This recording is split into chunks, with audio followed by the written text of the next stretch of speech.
to the Believe in Iowa State podcast. My name is Tyler Carter. My name is Cody Vancilello.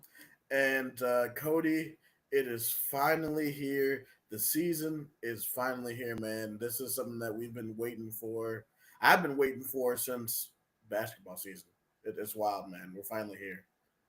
Yeah, I mean, after the last game for basketball, I mean, you just turn the athletic calendar and then boom, you're here for another season of cycle football. And this is another year of it being a little more special than it was because last year, the 2023 football season was the 100th anniversary of Jack Trice, and we always had the Jack Trice Legacy game last year. This year is going to be the 50th anniversary of Jack Trice Stadium itself. So talk about back-to-back years of a more special season for Cyclone football than usual. Yeah, man. Let's hope that we have just a lot of celebrations and celebrating some dubs. As you know, we're playing the North Dakota Fighting Hawks, University of North Dakota Fighting Hawks. So I thought that we would bring somebody on who knows well about them. We have Evan Hawks Talk with us. So hey, man, Evan Hawks Talk, welcome to the show, man. Thanks for having me. Really appreciate the invite. Yeah, man. So just tell us a little bit about North Dakota and what we should expect from them. Honestly, this year it's really hard to answer that question because there's a whole lot of new. Right. We had we had a long-term offense coordinator that left. He went down to South Dakota State actually to Mm. take the same position. Our starting quarterback of the last four plus years because of COVID and all that, he transferred to Michigan State. He's going to back up Aiden Childs, I believe, is the starter there, but he's from Michigan, so backing him up there. And yeah, I don't know. It's going to be really interesting to see how our new offense coordinator, what he has for us. It sounds like we're going to be running no huddle, and our defense, I don't know. Hopefully, it's better than last year. That's all I know. Yeah. See, yeah, and then I also saw that you guys got 38 new players from the transfer portal. That's like a lot. That's a lot of attrition from your roster. So I think that's actually combination, just 38 newcomers, Okay. including freshmen. Yeah, I we did get quite a few transfers. We also got hit by the transfer portal pretty hard too. I figured you would at the FCS level with like a lot of like even in like just even some like the bigger part like North Dakota State and North Dakota and uh, North Dakota State and South Dakota State losing people to FBS. And I mean, one of you guys is impressive wins because I believe you guys were a wild card team. Is that you guys beat North Dakota State pretty handily last year? Yeah, that was a fun time. That's the first time we'd beat them since I believe 2003, but there was like a 10 to 15-year gap in there where we didn't play them because they moved up to FCS and we were still down in Division 2. Right. But that was a good time. Fans stormed the field, and yeah. Nice, nice. Cody, do you have anything to add or anything to ask?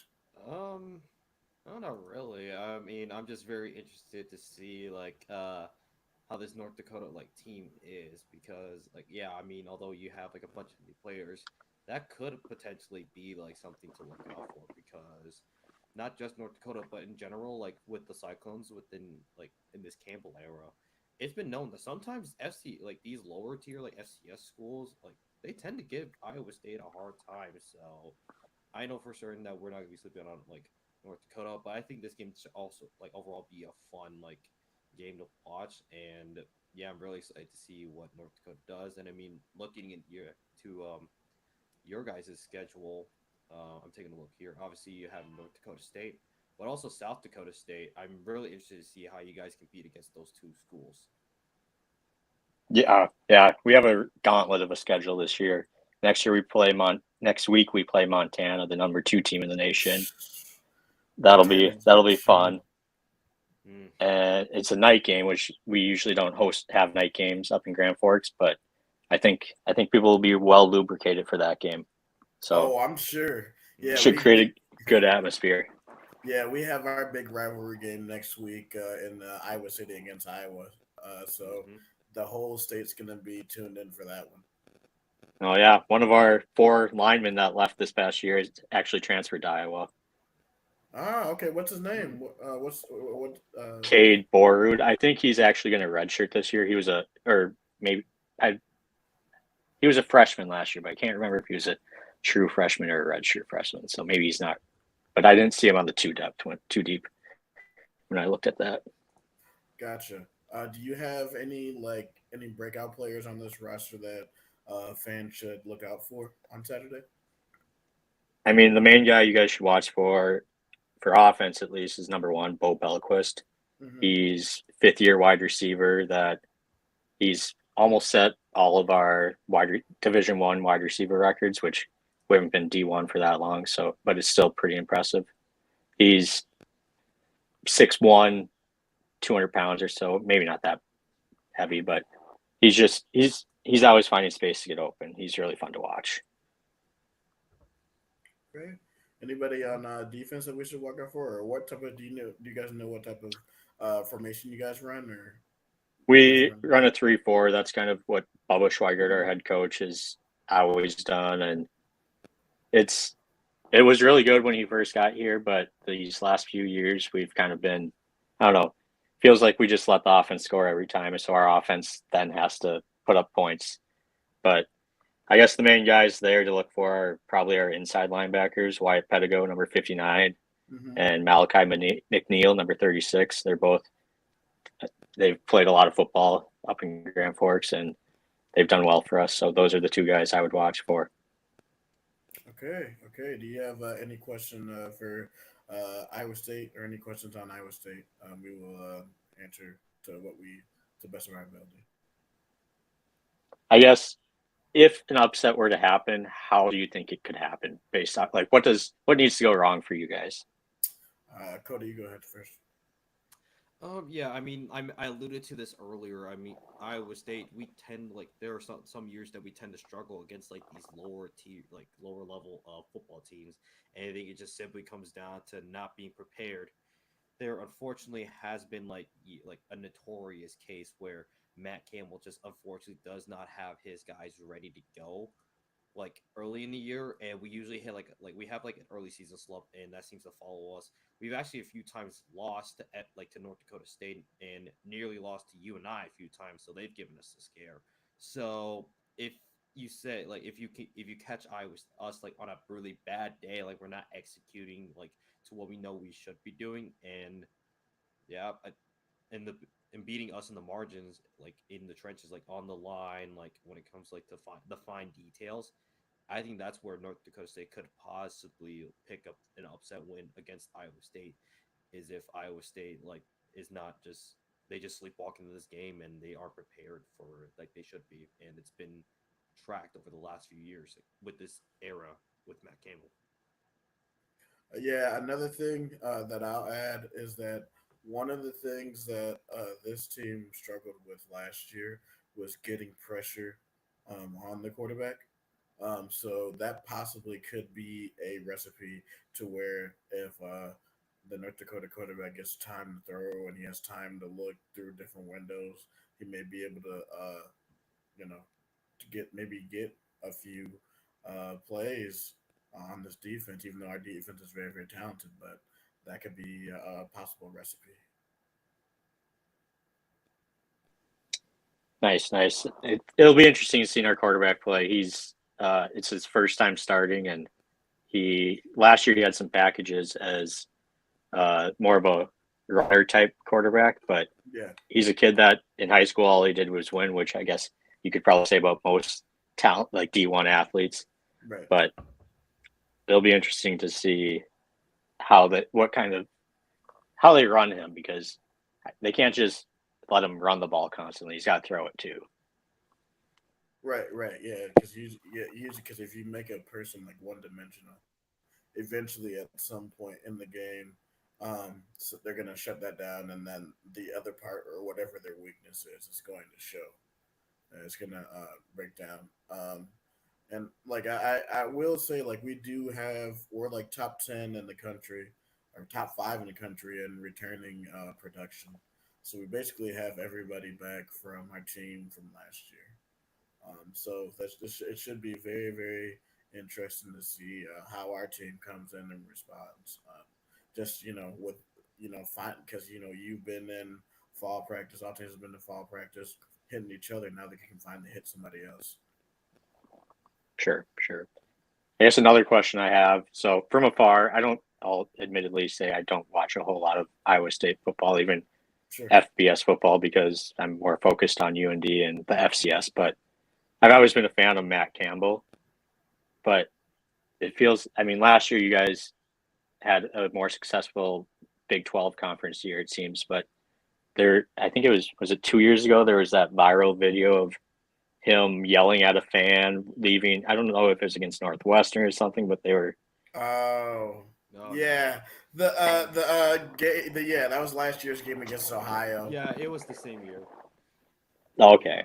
Yeah, so I mean, I can give like I can give the backstory to it because I've been pretty active. So basically, obviously, last year was not really a great start for Iowa State. I mean, we thoroughly dominated UNI, like 39 home, and then unfortunately we fell short against the Hawkeyes. We kind of tripped ourselves in the first half. I mean, obviously Sebastian Castro got the pick six and Rocco Beck. Mind you, this was Rocco Beck's like second start, only his second start Right. as a quarterback. So obviously he was gonna have those jitters, and then unfortunately we did have that stinker against Ohio on, and it was really an offensive struggle from the get go. We just couldn't do anything on offense with the ball, and it just yeah. I mean, then after the game, you had obviously the viral clip of the guy like saying to Matt Campbell, "You're on the hot seat," and then Matt Campbell got heated off of it, and he had to be held back, he had to be pushed back to the locker room as the guy like pans to the camera and just smiles in his face. And then I think from that point on, something changed within the locker room. Something changed. Like they knew something had to change offensively, and it showed in conference play. Because from then, we proceeded to go 6-3 in conference play, and our only losses were to Kansas and the two teams that defected to the SEC effectively. So, I mean, overall, great turnaround. But yeah, just a lot of fans have like expressed like their criticism with Matt Campbell being very stubborn when it comes to Hmm. opening up the playbook, and that's something we've seen with Campbell. Like he's notorious for not really opening up the playbook until conference play because he just really doesn't want to reveal that much about what he has up his sleeve. But at the same time, it does cost you some of these like important games. Now this year, it's going to be extra important for us to pick up that win against Iowa in the non-con because that's a Big Ten team. It doesn't matter how you put it.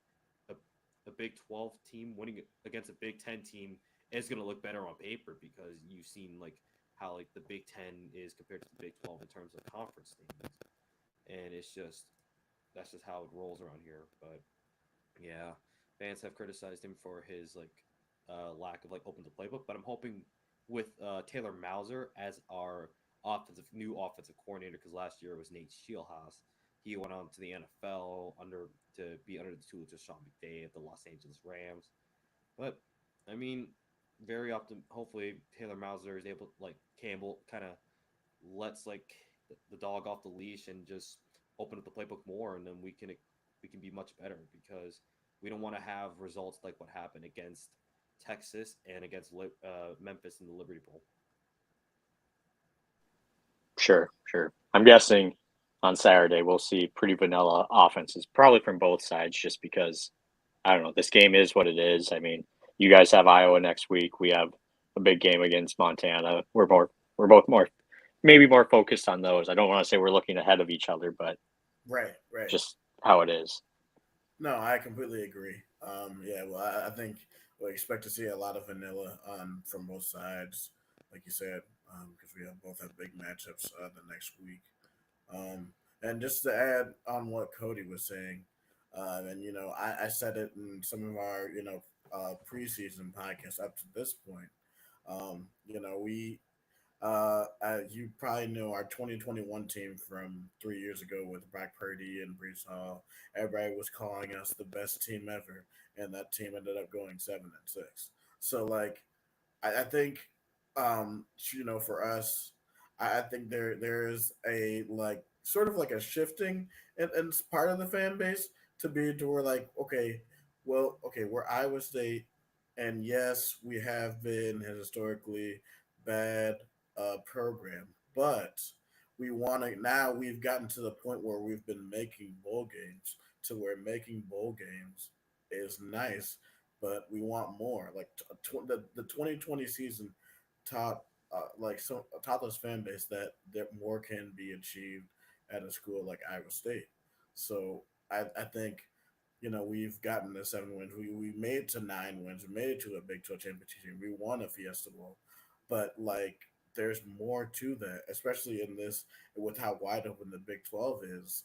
Like there's no more like excuses for going 7-5. I think for us, me and Cody said we want to win at least 8-9 games a year, maybe 10. I mean, that's how like a lot of us feel about us. I know you guys are probably thinking this is probably more of a rebuild for you guys. But what are you guys' as outlook for your guys' season? I mean, like I mentioned earlier, we kind of have a gauntlet of a schedule. We do have 7 home games though, so that Mm-hmm. plays to us. And the Alair Center where we play, we it's a fantastic environment. We don't lose very many games there, Mm, but I don't know. Feels like lately we've just been like a 7 win team, eight right. maybe 8 wins, and just barely in the playoffs, and then we get booed at 2014 playoff. A little different than FBS, obviously, but I don't. It's I could see us going anywhere from like 4-8 to 8-4 or whatever, however many games we have. I can't remember if it's 12 or whatever, but yeah, it's a wide range of outcomes. It really depends on how the new OC clicks and the new quarterback, and then if our defense takes a step up from last year. Right, right. All right, so let's just talk about you're coming to Ames. Do you have any questions about Ames? Cody would know a lot more because since Cody is currently a student here, so Cody would know a lot more about Yeah. Ames. So if you have any questions, Hmm. be free to ask him. I mean, yeah, what should a fan coming to Ames? What do they need to do? What's the tailgate? What do you do Friday night? What do you do Saturday after the game? Any like recommendations? All of the above. Yeah. Okay. So Iowa State tailgates are like I'll say it right now, we have one of the best tailgates in the country. There's bar none. I dare say Yeah. the Oh best in yeah. the Big 12. Like you go to any tailgate at Iowa State, and you're gonna have such a great time. We have a very great community in the town of Ames. Every Saturday, it doesn't matter like what you're doing. Like if there's a football game, everybody in town will show up, and it's just a very big family overall. Like I'm talking just great food, great atmosphere. I mean, our RV lot is one of the like is really big part of it as well. And then we have, of course, the newly famous bridge, like the pedestrian bridge that like it's a meme within Cyclone Twitter, but it truly is one of the best things about like one of the newest things that came to Ames is like a really great thing, and just the community and all is just a really big part of it. Now for like Friday nights, I mean, as a student, there's a lot of like the bar scene is really like the bar scene is gonna be a thing. So like go down like Welch Avenue, and you're gonna hit a lot of bars. Like the ones I personally recommend, you go to, they're gonna be Mickey's, BNC Fieldhouse, Sips Hatties, and Outlaws. Those are all like bars. They're gonna be like in like like the bar scene, like right outside of Iowa State's campus. So you go down Welch Avenue, you're gonna see a bunch of bars, and you see a bunch of college students walking into bars. And yeah, but if that's not your favorite, then you can check out some restaurants in Ames. I mean, Sweet Caroline's is a well-known one in the community, and it's a really good place to go for great food and a great time. There's a few other restaurants like Wallaby's is another good one. Jethro's Barbecue is a really good good barbecue place to go to, and Hickory Park as well. I mean, yeah, we just have for how small of a town we are, we know how to have a great time, and it's just one of the best like tailgating experiences to ever be at. Now you can take like and then the game experience itself is one of the best in the Big 12. I mean, we're very passionate, we're very vocal about our team because this is basically like our pro team. Because here in the state of Iowa, like obviously North Dakota, you don't really have pro teams, so this is kind of like our magnum opus, if you will, of sports. So we really support the Cyclones, and this is a great time. And you get to talk, like you go around, you talk to all these people at tailgates. I mean, they'll tell you how great of a community we are. So I don't know what else to say, but we're just a really great community, and we really love like having people at tailgates. Sweet. Yeah, I was going to say, I'm guessing everybody's probably welcomes the opposing team in with open arms. Maybe not Iowa fans, but besides that, Yeah, Iowa and K State. Don't come around here wearing those colors. But other than that, you should be okay. You'll be okay as long as you're not like just like belligerent or just being a jerk. Like everybody will welcome you with open arms. And I mean, if you want, if you come and find me, you're welcome to come to mine. Me and Cody will probably be there at some point. So yeah, come sweet. over and have a beer, or whatever. Yeah, I'll hit you up. All right. Do you have any other questions? I just thank you for joining us today. No, I don't think I really have anything else. I was just gonna also add. This is just completely random, but uh, you guys obviously follow the basketball too, right? Yes, Oh yeah, yes. we're Okay. big into E- basketball. Eli King, he was a freshman there, and he Yeah, transferred up here. He's Mm-hmm. been yeah, fun for us. that's great to hear. Yeah, Yeah, I get how he maybe wouldn't have worked out at the like your guys' level, but Yeah, right. he's fantastic here. He's just a defensive, just every play all out, and it's great. I Yeah, mean, but I'll say that's how TJ coaches his boys, and I mean, yeah, that's just how TJ Altenberger coaches basketball. And I love the fact it's translated even to a lower level, like where you Sure. may not get that constantly, but yeah, love that. Yeah. Sweet. well, F and Hawks talk, hey man, just we definitely will exchange information through message on Twitter. But man, thank you for coming on today. Thanks for having me, guys. All right, man. You have a See great you. time. Yep, you too. All right, Cody, that was man, that was great, dude. That was great insight on the North Dakota team. Hmm. So, like, what do you think? What's your score prediction, man? I think this one, like, it might be tight, like, kind of in the first half, as everybody's like trying to figure, like, as both teams try to figure out, like, what like works for them. But I think in the end, Iowa State's going to be able to pull away. So I'm thinking Iowa State should be able to win this game 42-14. Okay, 42-14. I am gonna have my uh, score at 30-46. Okay. I think I think with this new like offensive line, I think we'll get the run game going.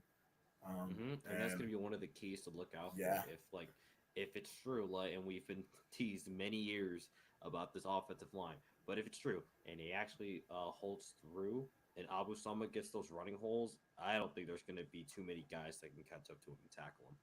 completely agree. And just the fact that they have 38 new guys with the young team, bro, we should be able to eat. We should be Yeah, able to eat, bro. Like I don't think there should be any sign of struggle, dude. yeah. It should be looking like our offensive line should be having barbecue chicken out there. Like it should be looking like we're eating barbecue chicken.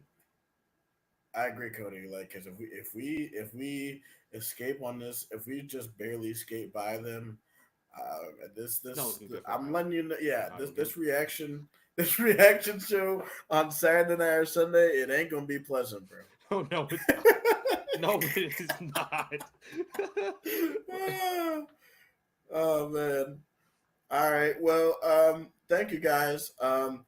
These are going to be a little bit shorter. It's not going to be like our off-season shows. These are going to be more straight and to the point. So just join us every single week. as we do our reaction shows and our preview shows. So for Tyler Carter, And for Cody Ventiolum, this is a Believe in Iowa State podcast. Go Cyclones. go State.